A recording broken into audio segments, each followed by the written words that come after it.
Welcome to ప్రజాప్రతినిధి news. Cheriyal పట్టణ కేంద్రంలో ఈరోజు చేర్యాల ప్రాంతాన్ని రెవెన్యూ డివిజన్ కేంద్రంగా వెంటనే ప్రకటించాలని అధికార Congress party Cheriyal revenue division పట్ల అనుసరిస్తున్న నిర్లక్ష్య వైఖరిని విడనాడాలని సిపిఎం పార్టీ జిల్లా కార్యదర్శి ఆముదాల మల్లారెడ్డి ప్రభుత్వాన్ని విమర్శిస్తూ డిమాండ్ చేశారు. జనగామ జిల్లా కాంగ్రెస్ అధ్యక్షునిగా కాంగ్రెస్ పార్టీ నియోజకవర్గ ఇన్ఛార్జిగా వ్యవహరిస్తున్న కొమ్మూరి ప్రతాపరెడ్డి కాంగ్రెస్ ప్రభుత్వం అధికారంలో ఉండి కూడా చేర్యాల రెవెన్యూ డివిజన్ ప్రకటించడంలో అన్యాయం చేస్తున్నారన్నారు. ఈ నిరసన కార్యక్రమంలో పార్టీ జిల్లా కార్యదర్శి వర్గ సభ్యులు సెట్టిపల్లి సత్తిరెడ్డి, జిల్లా కమిటీ సభ్యులు కొంగరి వెంకట, సిపిఎం నాయకులు, కార్యకర్తలు పాల్గొన్నారు.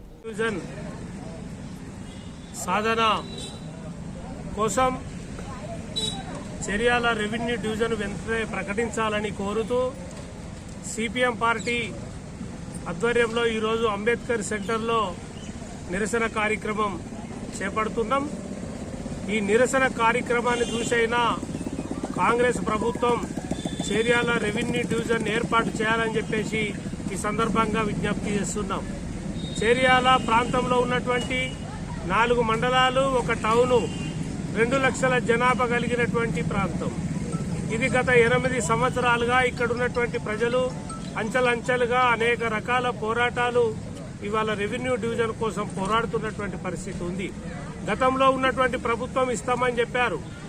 ఇప్పుడు ఎన్నికలలో వాగ్దానం చేసినటువంటి కాంగ్రెస్ ప్రభుత్వం కూడా అధికారంలోకి రాగానే చేర్యాల రెవెన్యూ డివిజన్ ఇస్తామని చెప్పేసి ఇప్పుడున్నటువంటి ముఖ్యమంత్రి అనడం అనేటువంటి జరిగింది. మరి ఇప్పుడు సంవత్సరము కావస్తున్నది, ఈ రోజు వరకు కూడా చేర్యాల ఊసే లేనటువంటి పరిస్థితి ఉన్నది. మరి అందుకోసమే ఇవాళ సిపిఎం పార్టీ అంచెలంచెలుగా అనేక పోరాటాలు తీవ్ర రూపం దాల్చేటువంటి పరిస్థితి, పోరాటాలను తీసుకొస్తున్నటువంటి పరిస్థితి ఉన్నది. అందుకోసమే ఇప్పటికైనా కాంగ్రెస్ బుద్ధి తెచ్చుకొని మరి రెవెన్యూ డివిజన్ను వెంటనే ప్రకటించాలని చెప్పేసి ఈ సందర్భంగా సిపిఎం పార్టీగా డిమాండ్ చేస్తున్నాం. అట్లనే ఈ చేర్యాల ప్రాంతంలో ఉన్నటువంటి కాంగ్రెస్ నాయకులు, జనగామ జిల్లా అధ్యక్షులు కొమ్మూరు ప్రతాపరెడ్డి, ఆయన ఎన్నికల వాగ్దానంలో చేర్యాల రెవెన్యూ డివిజన్ సాధిస్తా అని చెప్పిండు. ఇప్పుడు మరి సంవత్సరం గడిచింది.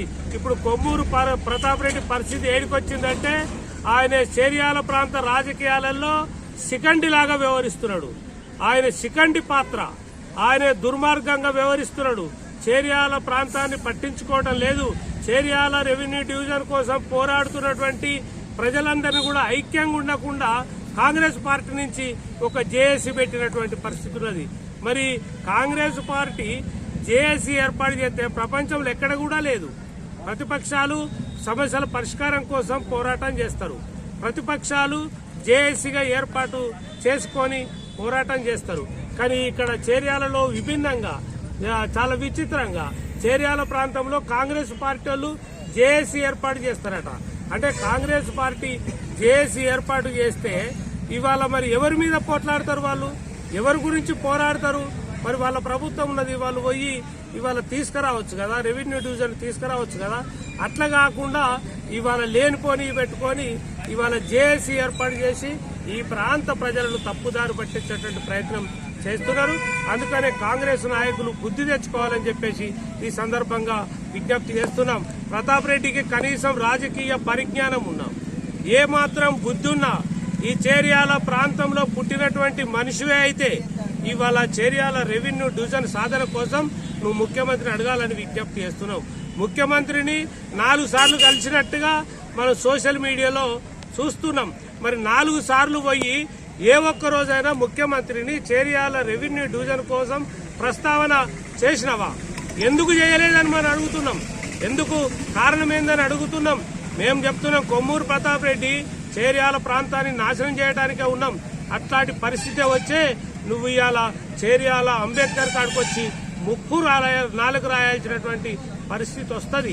అందుకోసమే చేర్యాల ప్రాంత రాజకీయాలను నాశనం చేయాలంటే నీతోటి తరం కాదని చెప్పేసి ఈ సందర్భంగా హెచ్చరిక చేస్తున్నాం.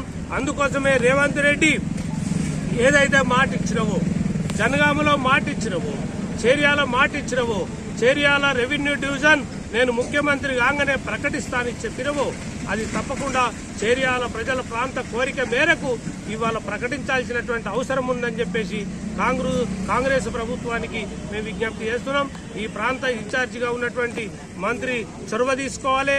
అట్లనే గతంలో కాంగ్రెస్ ప్రతిపక్షంలో ఉన్నప్పుడు పెద్ద ఎత్తున ఈడ చేర్యాలలో రెవెన్యూ డివిజన్ కోసం ధర్నా జరిగితే కోమటిరెడ్డి వెంకటరెడ్డి మంత్రి గారు ఇవాళ మంత్రి గారు అయినరు. ఆయన వచ్చి చేర్యాల ప్రాంతాన్ని రెవెన్యూ డివిజన్ చేయాలని చెప్పేసి ఆయన ఎంపీగా లెటర్ ఇచ్చాడు. ఇప్పుడు ప్రభుత్వంలో మంత్రిగా ఉన్నాడు. ఆయన పట్టించుకొని ఇది చేర్యాల రెవెన్యూ డివిజన్ వెంటనే ప్రకటించాలని చెప్పేసి ఈ సందర్భంగా సిపిఎం పార్టీగా డిమాండ్ చేస్తున్నాం. లేకపోతే రేపు రాబోయే కాలంలో ఈ ప్రాంతంలో ఉన్నటువంటి ప్రతిపక్ష పార్టీలన్నింటినీ కూడా కలుపుకొని అట్లానే మాలమానాడు, ఎంఆర్పీఎస్, విద్యార్థి సంఘాలు, రాజకీయ పార్టీలను కాంగ్రెస్ తప్ప మిగతా పార్టీలన్నింటినీ కూడా ఐక్యం చేసి ఈ ప్రాంతంలో రెవెన్యూ డివిజన్ కోసం ఒక బలమైనటువంటి పోరాటాన్ని తీసుకొస్తామని చెప్పేసి ఈ సందర్భంగా సిపిఎం పార్టీగా తెలియజేస్తున్నాం.